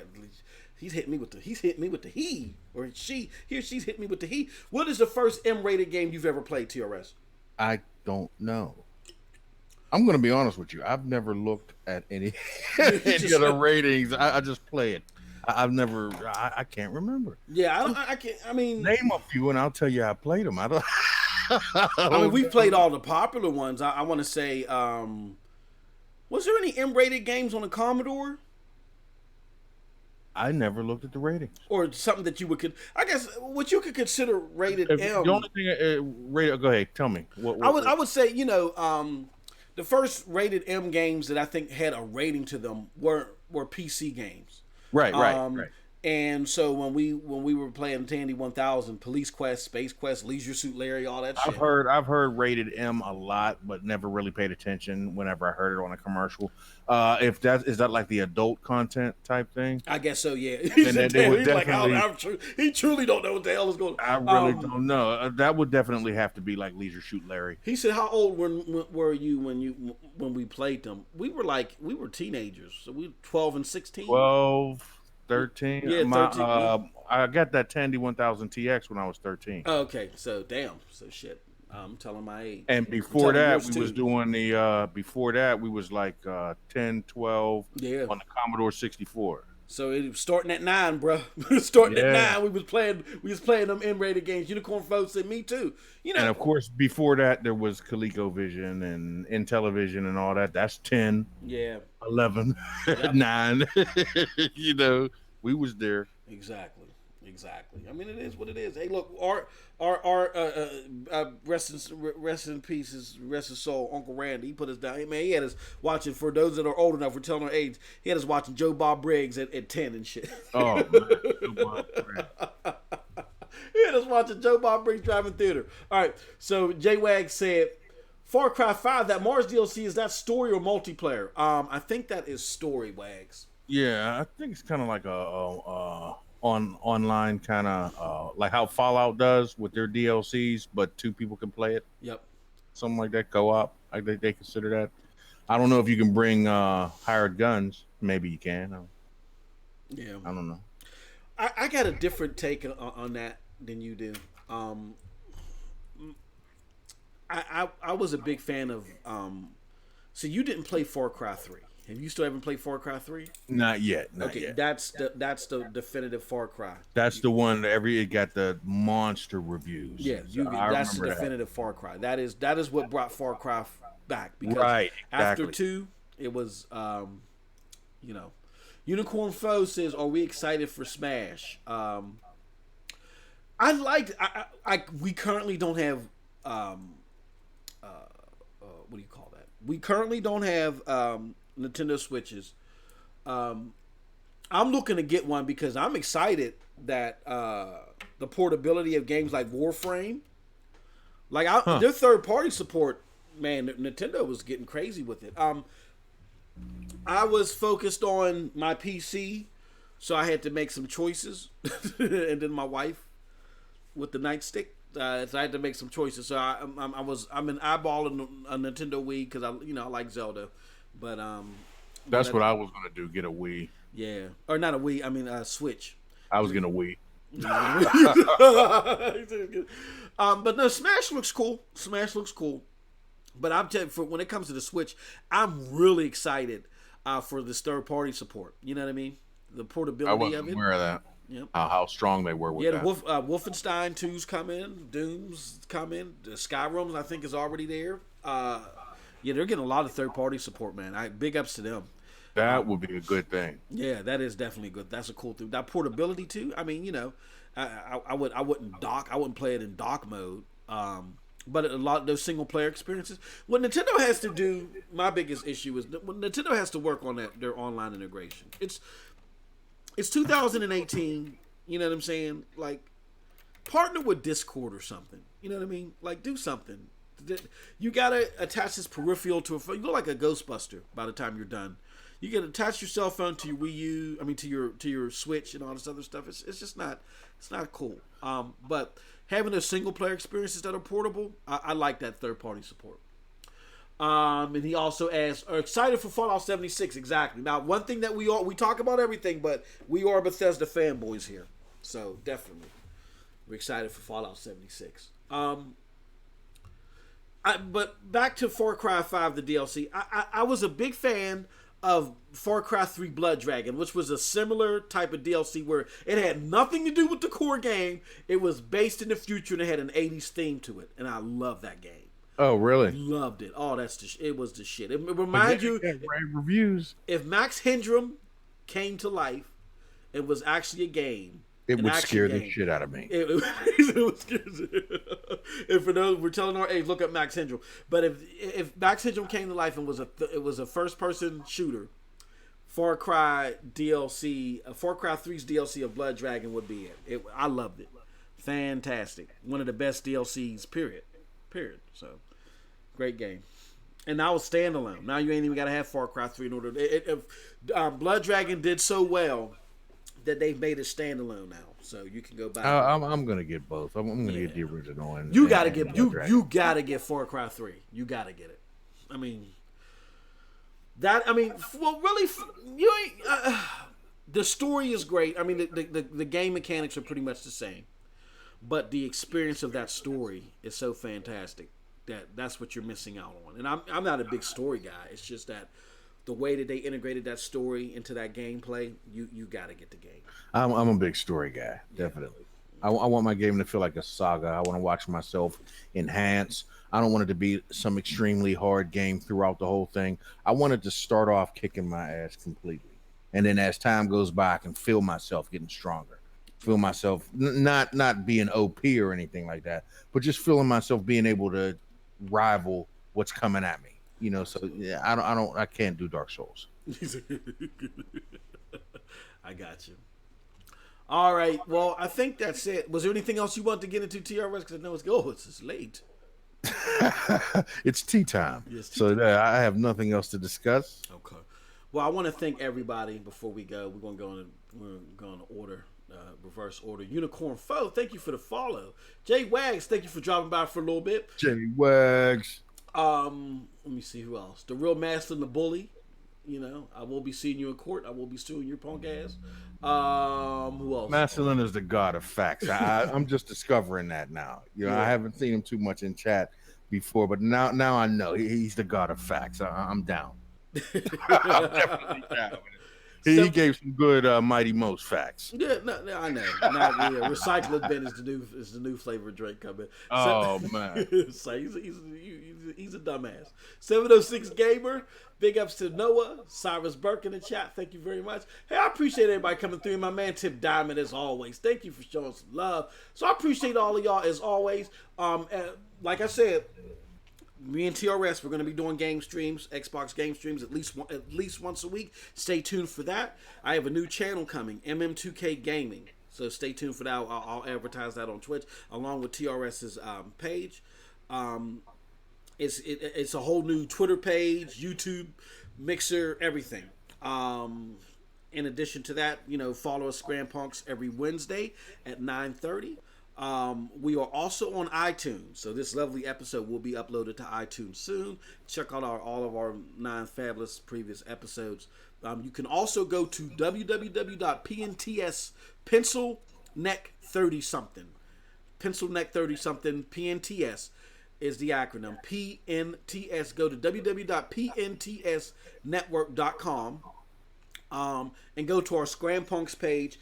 You will see our previous episodes there as well, or links to them. You will also see our pilot episodes, links to those. So if you want to see us putting this thing together, you know what I'm saying, check it out there.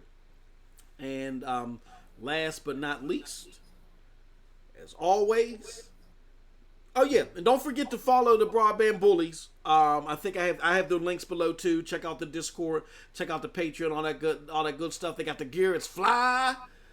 And as always, you have a wonderful gaming day. Peace. peace.